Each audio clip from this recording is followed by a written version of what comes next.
Welcome back to the show, House Speaker Kevin McCarthy. Mr. McCarthy, thank you.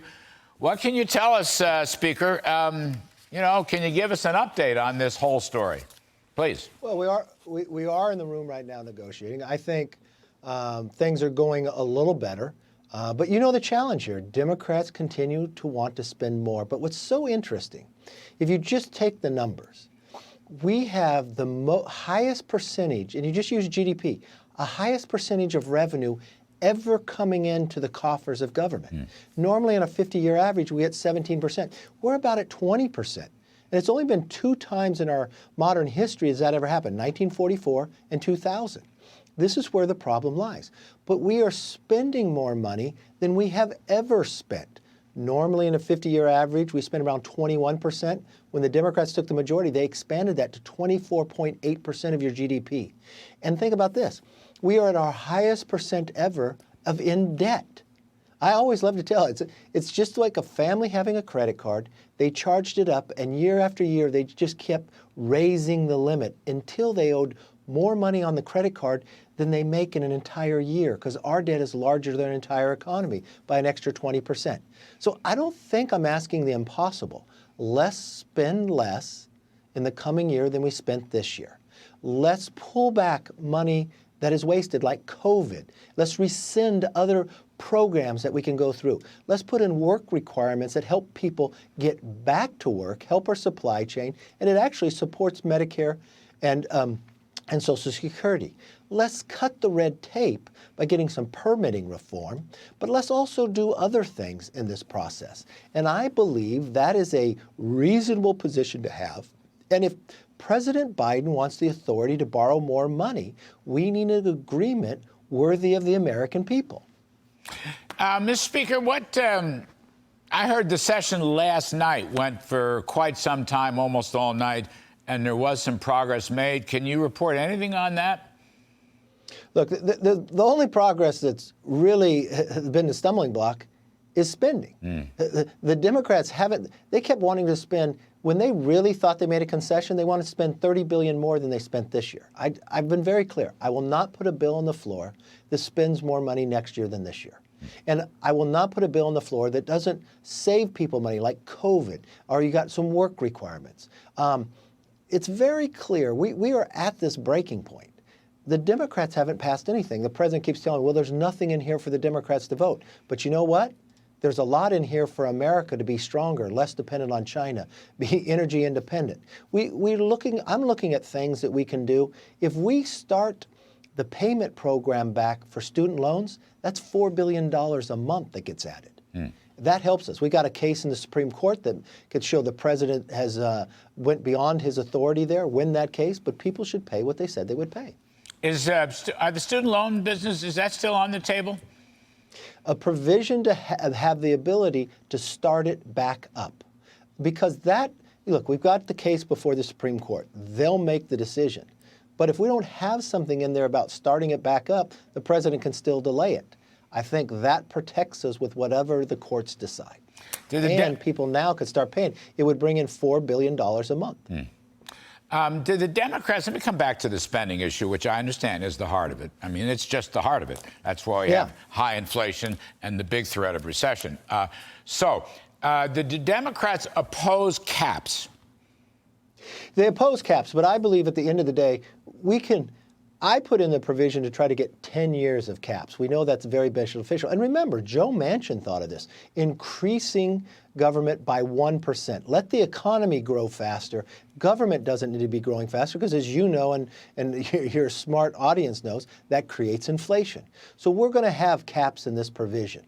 We're debating about how long it can be. The argument, you can't tie a future Congress. I think you need some adult supervision here. Yeah, wow. Just as an aside, all this nitpicking and attacking, this White House press secretary, Karine Jean-Pierre, I mean, what good is that? You got your own people in the building negotiating with her boss's people, and she's attacking you? I just don't understand that. I've been through this process several times during my days. What the hell she thinks she's doing, honestly?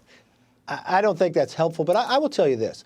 Those people in the room that are representing the president, They're highly respected. They're Yes. highly intelligent. Yes. Shalonda Young, Steve Ricchetti, they are the very best. And then this entire time when we finally got, after more than 100 days, to be able to be in the room together when the president finally decided he would negotiate, it's been nothing but professionalism. People make their cases on both sides. There's times that you've been through any negotiation. It blows up, it comes back together. That's because we've been in there fighting for the American public. And one thing you know about me, I will never give up. I will continue to see this through until we can get an agreement that's worthy of the American people. I want to ask you about Janet Yellen's June 1st ex-date, whether that has any credibility. She, of course, was the person that said inflation is just transitory not so long ago. And then are you all working Memorial Weekend, or are you going to let them go off Memorial Day weekend? What's your instructions to the House? Well, when it comes to Janet Yellen's date, look, whoever is the Secretary of Treasury, I'm going to take whatever date they say. You've been in that room, you know, there's probably leeway that they can get that, but if she says that's the date I've been working on. And that's why I met with the president February 1st. That's why in April, before she even gave June 1st as the deadline, the Republicans passed a bill to raise the debt limit, limit, save, grow. We were nowhere near a deadline. This is not how we want to govern, and this isn't how we would govern if we were in the majority. The members, it's going to be based upon the negotiations here. Whatever decision we make, members are going to have to be able to stay close to be able to come back. And, you know, stock and bond markets have been selling off. People are, I don't know if this is true or not, Kevin, but, you know, the scuttlebutt, the gossip is people are worried about the debt negotiation and they're worried about default. What can you say to financial markets about the risk of default? I wouldn't worry about that because, listen, we've already passed a bill that raises the debt ceiling that's sitting inside the Senate. We've been negotiating. Had we been able to negotiate back in February, this all would be done. We will come to an agreement that's worthy of the American public. I think the president is finally deciding that he realizes he has to spend less. Look, even the CNN poll says 60% of Americans agree that you should raise the debt ceiling after you get your fiscal house in order. So really, who's thinking of the American public? I look at what I see the Democrats today, they're not the party of old. They are really the party of Bernie Sanders. They are the progressives. Unfortunately, that's who the president has been listening to. He should start listening to the American public. Let's find common ground. Let's end our dependency on China. Let's curve inflation, what he created with this runaway spending. That's $6 trillion the Democrats spent. It has brought us in inflation, but they used all that problem with COVID and they tried to lock that into the baseline. Yes. And then they came back with that terrible, the bill they handed, the omnibus bill, just to add more money, and now they want to spend any more. So I'm fighting as hard as I can to pull that back. You know, that amount that we're spending on non-defense discretionary has just shot up.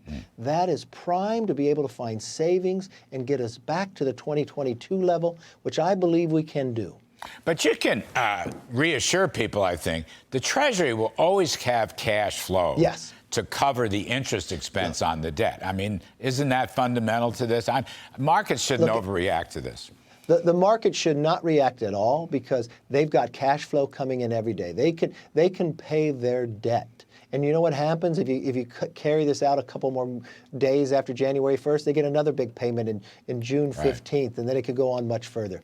But look, we are working night and day. I would not, if I was in the markets, to be afraid of anything in this process. I wouldn't scare the markets in any shape or form. We will come to an agreement when we get it worthy of the American public, and there should not be any fear. Money's coming in every day. Can we be hopeful? I mean, we always try to be optimistic. You're an optimist, I know that. But the next 24, 48, 72 hours, could you get a deal? Look, I think I've always thought we can get a deal in a day. Let's just sit down and get in the room. It took us so long to get in the room. I've seen progress, and I believe you could get a deal quickly. It's just the Democrats got to realize they spend too much money, and once they realize that, we'll get to an agreement. So your folks, Mr. McHenry, Mr. Graves, are they phoning into you, every 20, 30 minutes and saying up, down, side? What are you hearing from them? I just talked to them 30 minutes ago. I think today they would say they're making progress. All right. That's good. I like progress. I'll tell you, Kevin, your plan is pro-growth and anti-inflation. That's what the country wants, and I hope progress is made. And I myself, I'm taking Memorial Day weekend off, but we'll see.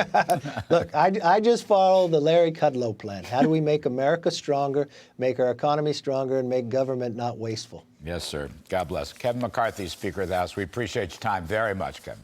Thank you, Larry.